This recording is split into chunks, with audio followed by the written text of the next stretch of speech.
redemption arcs are something that are somewhat of a sore point within the Miraculous Ladybug fandom, and I think we all know why. Back in the day, Chloe was primed for one, and we all know it. Whether you agree or disagree with how it all ended up, at the time, that is the direction we all thought it was going, and thus Miracle Queen took us quite by surprise. From that point onwards, we've seen a number of subsequent characters have their own little redemption arcs across the seasons. Felix, Natalie, hell, even to an extent Gabe right there at the end. Oh, and Andre, of course, we can't forget about him. Whether you like it or hate it, that is the reality. However, we're not here to talk about them today. We're here to talk about the redemption arc of Sabrina at the end of Season 5, which carried over a little into Season 6. For reference, this arc began with Sabrina continuing her little job as the minion of Chloe, whilst also finding herself under the thumb of Lila despite her protest that what they're doing is wrong.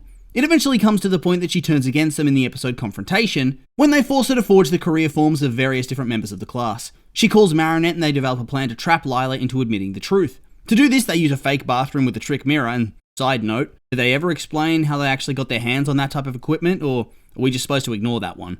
Either way, Sabrina tells Chloe to get lost essentially, and she severs their friendship for good, moving on to try to befriend other members of the class. This is a story arc that seemed pretty much completed from that point onwards, until of course they picked it up back in Season 6, just to tie off some loose ends and give the story some closure. This is seen in Season 6, Episode 4, Daddy Cop, which presents Sabrina as an extremely sympathetic character. It goes out of its way to make you feel sorry for her. We see that in the aftermath of cutting off her friendship with Chloe, she's pretty much left with nothing and nobody. She can't connect with any of her classmates in any meaningful way, and as a result, she's extremely lonely and depressed. Her dad notices this and feels powerless to stop it, and only Zoe is willing to take a chance on being her friend, as the rest of the hero girls are massively apprehensive due to her past. Marinette is presented as being a complete muppet in this episode, to the point that she essentially single-handedly gets Sabrina akumatized by being a total space cadet, obsessing about her potential 100th kiss with Adrien being super special or something along those lines. Of course, just to make Sabrina seem even more sympathetic, she's able to reject the Akuma and then is a key player in defeating her dad and saving him from Chrysalis. At the end of the episode, she's a fully integrated member of the friendship group and gets to go to their movie nights and everything. Hip hip hooray! She got her redemption!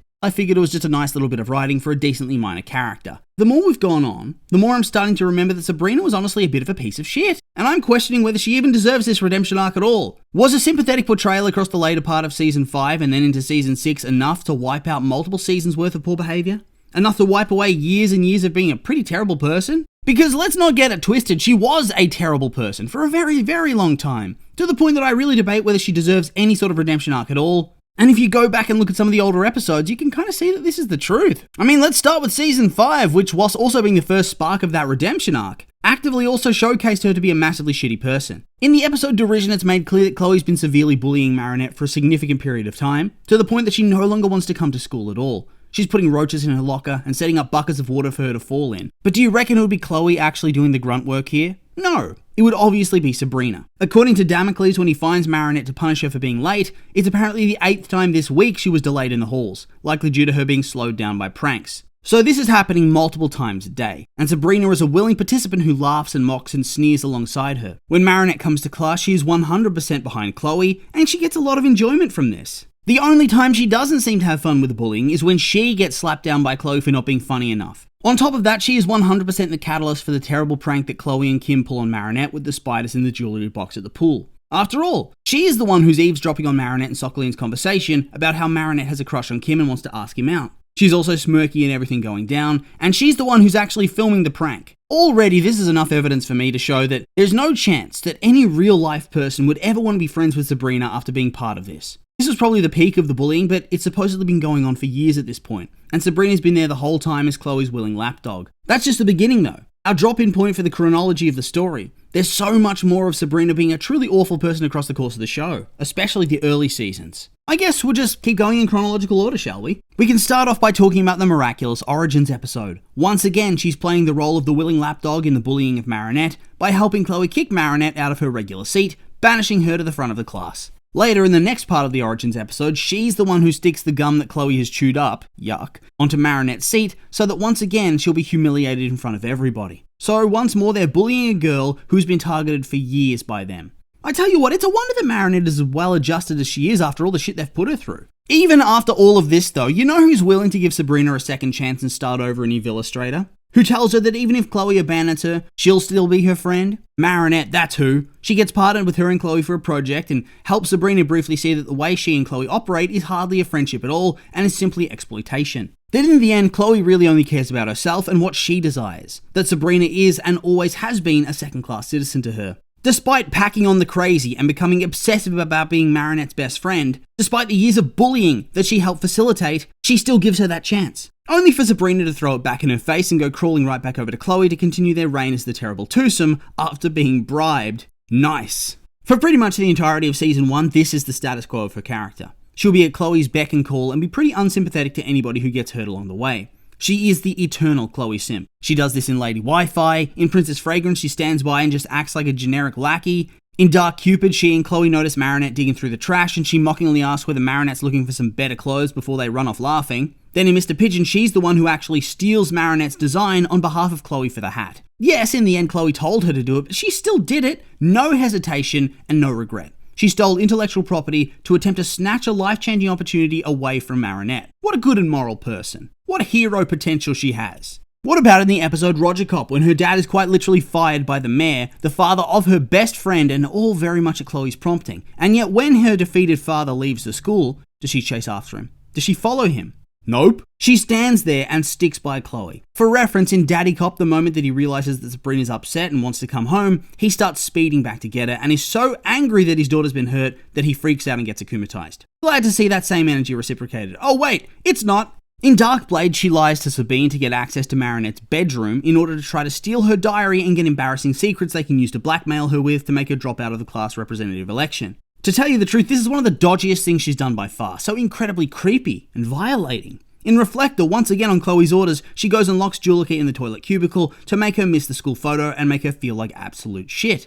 Lovely. And that's what happens during the course of Season 1. There is a little bit more, shall we go on? Off to Season 2, she helps Chloe vandalize Marinette's present for Miss Bustier in an attempt to humiliate her in front of the entire class. Then we actually have a decently long stretch of her not being so bad. But was this a change of heart from her perspective though? Not really. It was simply that era where Chloe was undergoing that redemption storyline somewhat, and so her role was far more pushed into the background of the show. Hell, this status quo lasts for quite a good while, although I do have to mention Star Train. She doesn't do anything toxic to other people, but my god, she shows such a severe lack of spine towards Chloe in this episode that it is very painful. Packing a custom suitcase just to tend to her, carrying her stuff into first class for her whilst also not getting to sit in first class, reclining her seat and putting on her sleeping mask for her. But then in the very same episode, we get evidence that she can be a nice person from time to time because she offers to go get stuff from her suitcase to help with Lila's motion sickness. She just chooses to suck. In Soul Crusher, she embarrasses herself yet again when she witnesses Zoe being mean and gets all up in her face, begging to be allowed to do her homework. It doesn't make her overtly bad, but it makes her seem like a complete weirdo who's drawn to toxic people, which in my eyes also indicates that she is a toxic person. All through Season 4, she continues to be this sad little lapdog, and even then, Marinette gives her yet another chance to be better.